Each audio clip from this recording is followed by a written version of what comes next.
Good morning students. Welcome once again in online classes. This is class 6 home science class और आज है chapter number 8 infectious diseases causes and cures.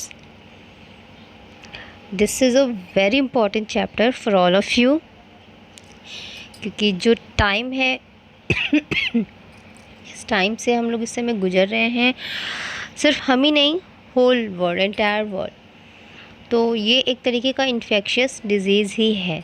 Okay, तो आइए थोड़ा सा जानते हैं क्या होती है infectious disease which are caused due to the introduction of germs into the body are known as infectious disease. और ये क्या कर सकते हैं, कई तरीके के हो सकते हैं। There are different kinds and germs are conveyed from one person to another in a variety of ways. और कई तरीके भी हैं इसके एक व्यक्ति से दूसरे व्यक्ति में पहुंचने के, तो सबके अपने अपने वेज होते हैं। जैसे कुछ जर्म्स हैं they directly contact with the sick, कि अगर हम किसी सिक पर्सन के कांटेक्ट में हैं तो डायरेक्ट हम पर अटैक कर सकते हैं, by air, by water, by food, by clothes, by soil, through insects. और कुछ इंसेक्ट्स हैं उनसे भी हमको बीमारियां लग सकती हैं या फिर हम इन्फेक्टेड हो सकते हैं। Some diseases are conveyed in more than one ways. For example, typhoid fever is ordinary conveyed through polluted food and water, but the germs of the disease are also carried by some insects such as fleas. If we take proper precaution, we can control the disease. जैसे अब एक typhoid की बात हम कर लें तो ये होता है कि अगर आपने पोल्यूटेड आपने पानी पी लिया, इससे आपको टाइफाइड हो जाता है। बट अगर आप सब कुछ घर का खा रहे हो, अपने सामने बनता हुआ देख के खा रहे हो, अपने सामने पका हुआ खा रहे हो, फिर भी टाइफाइड हो जाता है। क्यों? क्योंकि ये एक और तरीके से हो सकता है, जैसे कि मक्खियाँ अगर आपके खाने पे बैठ गई हैं आके, तो वो भी इसके जर्म्स को कैरी करती हैं अपने साथ में। The tiny germs are called bacteria. और ये जो छोटे छोटे जर्म्स होते हैं इन्हें हम बैक्टीरिया कहते हैं। The bacteria are living organisms causing several diseases in human beings and animals. ये लिविंग ऑर्गेनिजम्स होते हैं और ये ह्यूमन्स में और एनिमल्स में कई तरीके की बीमारियाँ देते हैं। जैसे कि कुछ बीमारियाँ इस चैप्टर में दी हुई हैं, तो हम एक एक दो करके इनके बारे में जानेंगे। तो सबसे पहले हम आते हैं कॉलरा। तो first of all we will discuss about cholera. It is a dangerous disease characterized by vomiting, purging, cramps, suppression of urine and collapse. तो कई तरीके की उसमें आप देखो कॉलरा में होती हैं चीज़ें। It is followed by febrile reaction. This disease is caused by a bacteria which is Vibrio cholerae. तो कॉलरा जो डिज़ीज़ है उसको फैलाने वाले बैक्टीरिया का नाम क्या है? Vibrio cholerae. Basically it is spread out due to moulded food and drinking polluted water. Causes acute infection in the intestinal tract. ये आपके इंटेस्टाइनल ट्रैक्ट पे अटैक करता है। It manifest itself by sudden onset with sickness and severe diarrhoea and colic pain. कुछ diarrhoea के लक्षण होते हैं, कुछ कमजोरी लगती है। इस तरीके से ये धीरे धीरे उभर के आता है। The vomit and excreta of the patient contains the organisms. Houseflies feeding on sick person's excreta may pick up the bacteria and transfer them directly to food. Or the food handler may also be the carrier of infection to the food they are handling. और वो food मक्खियाँ कहीं भी बैठ सकती हैं, तो इनके द्वारा अगर किसी और ने टच किया तो वो उनके हाथ में आ गए, उसने अपने चेहरे को टच किया, वो इन्फेक्टेड हो गया, कोई और उससे हाथ से उसने कुछ दिया किसी और को, वो इन्फेक्टेड हो गया। इस तरीके से बीमारी पूरी फैल गई। इन्फेक्शन थ्रू वाटर यूज्ड और drinking contaminated by washing of vegetables, cloths, utensils और बाती। नंबर 2, थ्रू किस तरीके से फैलते हैं, तो ये देख लिया हमने पानी से। Okay, number 2, through alteration of milk with infected water, कि अगर आपने मिल्क में इस तरीके का इन्फेक्टेड वाटर मिक्स कर दिया तो वो दूध से बनी चीज़ें या फिर उसको जिसने यूज़ किया वो भी इन्फेक्शन करेगा। Through contamination of food such as butter, cheese, ice cream etcetera, इन सब चीज़ों से भी हो गया। The bacteria are conveyed through carelessness in disposal of the stool of the patient suffering with cholera. अगर कोई व्यक्ति ऐसा है जो कॉलरा से संक्रमित है, उसने जहाँ पर भी पॉटी करी है उससे भी बीमारी फैल सकती है। ये आप स्ट्रक्चर देख रहे हैं कॉलरा बैक्टीरिया का।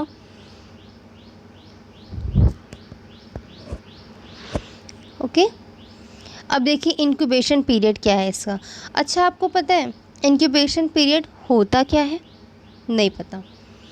देखिए, इंक्यूबेशन पीरियड वो होता है जैसे कि आप बिल्कुल फिट हो अभी, ओके, आप किसी भी सिचुएशन में आपने एक ऐसा पानी पी लिया या ऐसा पोल्यूटेड फूड बाय मिस्टेक या लापरवाही से आपने खा लिया जिस पे कि टाइफाइड के जर्म्स थे, कॉलरा के जर्म्स थे।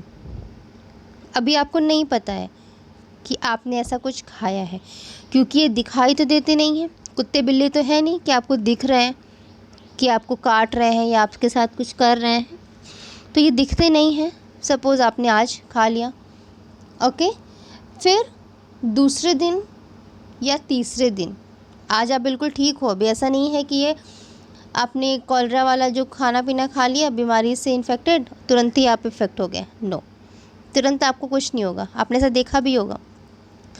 अच्छा, आप घर पे आते हो, आप नॉर्मली थोड़ी सी प्रॉब्लम होती है, उलझन होती है, बट तुरंत आप नहीं कह सकते कि मुझे कॉलरा हो गया है, ठीक है। फिर आफ्टर 1 और 2 डेज़ कुछ सिम्टम्स आपको अच्छे नहीं लगते, मतलब थोड़ी लगती है कि हाँ मेरी तबीयत बिगड़ रही है। फिर कुछ और सिम्टम्स आते हैं जिससे कि कुछ डाउट्स क्लियर होते हैं कि ये कॉलरा है या फिर ऐसी बीमारी आप डॉक्टर को दिखाते हो। तो वो टाइम ड्यूरेशन जो था जब आपने वो पॉल्यूटेड फूड या वाटर ड्रिंक किया या ईट किया, उससे लेकर के जब वो सिम्टम्स आपकी बॉडी से दिखना शुरू हुए, that period is known as incubation period.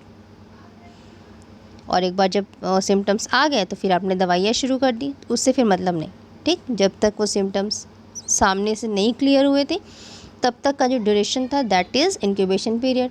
और इस डिजीज़ का इंक्यूबेशन पीरियड बहुत ही छोटा होता है, ठीक है, 2 डेज से 5 डेज बस। The stool of a cholera patient should be received in a basin या गमला containing lime, ash or carbolic lotion until it is very carefully buried away from all sources of water supply. The stool should be carefully protected from fleas. After touching the patient or anything coming in contact with him, the hands should be thoroughly washed with soap and water. The clothes of the patient must be put in boiling water or carbolic lotion before being given to the washerman, and on no account washed in a stream or canal near a well or a pond. और ऐसे व्यक्तियों के जो कपड़े वगैरह भी हैं उनको भी बहुत सावधानी के साथ आपको वॉश करना है, दूसरे लोगों के कपड़ों के साथ उन्हें रखना नहीं है। ऐसी नदी या कैनाल के पास में कपड़ों को वॉश नहीं करना है जहाँ से कि और लोग भी यूज़ करते हों। प्रिवेंशन मेजर्स कैसे आप प्रिवेंट कर सकते हैं? Anti-cholera inoculation, pure water supply and clean food, careful disinfection of all clothing etc., efficient conservancy and disinfection of stool and vomited water, banishment of house flies. When cholera causes begin to occur in any place, all the wells in the locality should be disinfected with chlorination.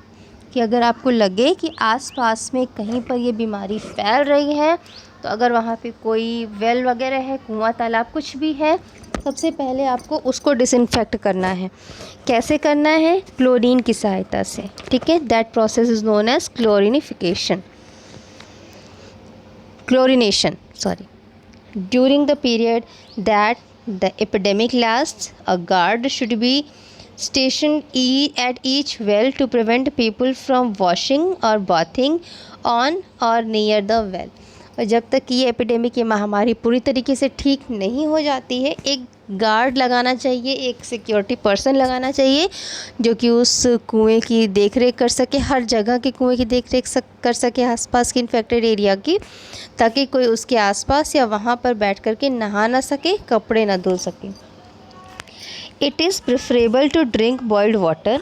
The sale of over-ripened and under-ripened fruits should be forbidden. We must be extra careful in rainy season.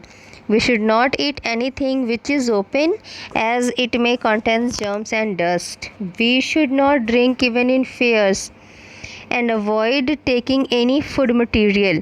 We should use disinfectants in public urinals, latrines and other places. The nurses of the patient should also take all the precautions about herself. हमें भीड़ भाड़ वाली जगहों पे ज़्यादा नहीं खाना चाहिए। जैसे मेले वगैरह में आप गए हो, वहाँ पे कोई ड्रिंक ना पियो, ओके।